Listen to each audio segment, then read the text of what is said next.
Everyone, hello বন্ধুরা, তোমরা সবাই কেমন আছো? আশা করি তোমরা সবাই খুব ভালো আছো, আমরাও ভালো আছি। তো এই যে দেখো, তোমার হচ্ছে গিয়ে আমি বাবুকে পড়িয়ে দিতেছি, মানে সকালবেলা উঠে, মানে ও তো এখন ছোটো না, পড়তে তো পারে না, মানে ওকে আর কি নেশা করা আর কি, এই আর কি পড়াশোনার প্রতি যে একটা নেশা হবে আর কি, আগ্রহ হবে, ওইটাই আর কি। প্রত্যেক দিন ডেলি বই পড়তে বসানো, তারপরে তোমার একটু এটা ওটা শিখিয়ে দাও, এই আর কি। সবগুলোকে চেনানো আর কি, কোনটা কি হয় না হয় এইসব আর কি। প্রতিদিনের মতন ওই যে আজকেও বসেছিলাম সকালবেলাটাতে। তো এবার দেখো, প্রত্যেক দিনে তাই করি আমি, সকালবেলা উঠে বাবুকে একটু বইগুলো, তারপরে এই যে স্লেটটা দিয়েছি তোমার, রাইটিং বোর্ডটা, তো এগুলো দিয়ে লেখালেখি করে, এই আর কি। তো আর এই যে দেখো আমার ছেলের লেখার কি ধরন, তো তখনও পারে না, তবুও আমি বলি যে না, যেটাই করে করুক, ইচ্ছা মতো করুক, কিন্তু পড়াশোনার প্রতি একজন আগ্রহ একটা হয়, ওটার জন্যই ডেলি আর কি ওকে ওই নিয়ে বসি সকালবেলাটাতে। আর ঠান্ডা ভালোই পড়েছে সকালবেলা, আর বাবু তো জানে, বাচ্চা মানুষটা বিশেষ করে কি হয়, খুব সকালবেলায় বেশি উঠে দেখবার, বিশেষ করে শীতের দিনে মানে তাড়াতাড়ি করে উঠে যায়। তো এই যে উঠলে পরেই তো শুরু হয়ে যায় বড় মানুষেরও, মানে তোমার হচ্ছে, এই দেখো সূর্যি আমার কোথায় উঠে গেছে, কিন্তু তবু কিন্তু ঠান্ডা লাগতেছিল। তো এই হচ্ছে ব্যাপার। আর বাবু আমাকে, মানে বাবুকে অনেক কিছু বলে পড়াতে হয় আর কি, এটা কি ওটা কি, এটা দেখ ওটা দেখ, মানে অনেক কিছু বায়না করে, ছোটো মানুষ তো তোমরা জানোই, অনেক কিছু করে তারপর পড়ানো হয়। তারপরে এই যে দেখো, প্রতিদিনের মতন আজকেও কাপড় ধোয়া হয়েছে সকালবেলাতে, বালিশের কভার, বেড কভার, কম্বল ছোট একটা ছিল আমার, যেটা বাবুকে দেই আমি দিনের বেলাতে, তো লাগে আর কি। তো 1 সপ্তাহ হয়ে গেছে ওটা ধোয়া হয়নি কম্বলটা, তো কম্বলটাও ধুয়ে দেওয়া হয়েছে সকালবেলাটায়। আর সকালবেলাতেই কাপড় ধুলে কি তাড়াতাড়ি করে শুকিয়ে যায়, এই আর কি। তো তারপর আমি সকালবেলা খাওয়া দাওয়া করে ওই সব কাজ করে টোরে, তো একবার তো সকালবেলা বাবুকে স্নান করিয়ে দিতে হয়, তাড়াতাড়ি করে দিয়ে বাবুকে স্নান, শীতের দিন তো স্নান করিয়ে দেওয়ার পরে আবার কি হয়, বাবুকে স্নান করার পরে আমারও শরীরটা ভিজে যায়, তখন একবার স্নান হয়। তারপরে বাবুকে ঘুম পাড়িয়ে টাড়িয়ে দিয়ে তারপরে আরও একবার স্নান করি। তো এই দেখো, আমি চুলের মধ্যে তেল দিতেছি, তো মাথা প্রচণ্ড ব্যথা কালকের থেকে, মানে 2 দিন থেকে এরকম মাথা প্রচণ্ড ব্যথা। তো এই দেখো, চুলের মধ্যে তেল দিতেছি, আর আমি না চুলে তেল দিতে পছন্দ করি না, আমার কেমন জানি লাগে আর কি। তো তারপরে ওই যে দেখো, মাথার যন্ত্রণা হলে, আগে তো বুঝতাম না, কিন্তু এখন বুঝতে পারি ভালোভাবে যে মাথার যন্ত্রণাটা কী জিনিস আর কি।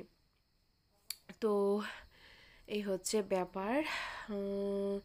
আমি কিন্তু শালিমার নারকেল তেলটাই ইউজ করি, এটা আমার ছোটোর থেকে ইউজ করি আমি। আগে কিন্তু আমার খুব প্রচুর ঘন চুল ছিল, তো বাবু হওয়ার পর হয় না যে চুল উঠে যায়, বাচ্চা কাচ্চা হয়ে গেলে নাকি এসব বলে, কিন্তু আমি তো ওগুলো বিশ্বাস করি না যদিও, কিন্তু হ্যাঁ, বাবু হওয়ার পরে অনেকটা চুল আমার উঠে গেছে।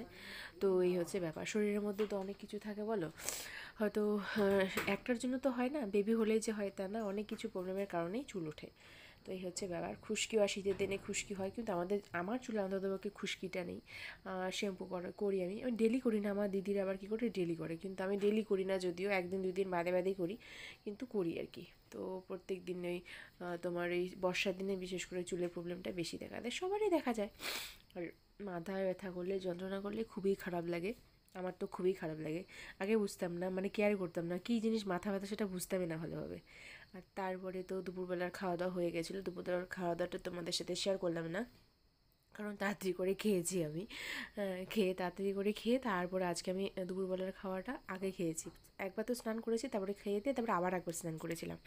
তো এই দেখো, আমাদের ছাগল, জানোই তো একটা ছাগল আছে, তো তোমাদের সাথে শেয়ার করেছি, ওই ছাগলের জন্য প্রত্যেক দিন দেখো যে কাঁঠাল গাছের ডাল পাড়াইতেছে মা, আর দেখো ডালের অবস্থা ঝুলে আছে। তারপরে মাকে বড়টা আমি পাড়িয়ে দিতে দেওয়ার জন্য চেষ্টা করলাম, কিন্তু আমিও পারলাম না, ব্যর্থ হয়ে গেছি। কালকে বাবা সকালবেলা ওটা মানে ডালটা কেটে দেবে।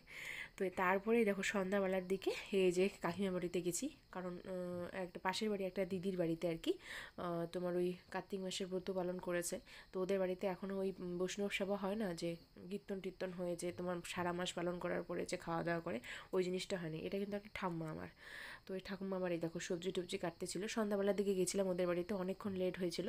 তারপরে যে তুলসীতলা, তারপরে এই দিদিটার আবার কেউ নেই, মানে কেউ নেই বলতে মেয়ে ছিল, মেয়েটার বিয়ে হয়ে গেছে, এই দিদিটা এখন একাই থাকে বাড়িতে আর কি, এই বাড়িতে একাই, ছোটো মোটো বাড়ি, তো গ্রামের বাড়ি তো তোমরা জানোই।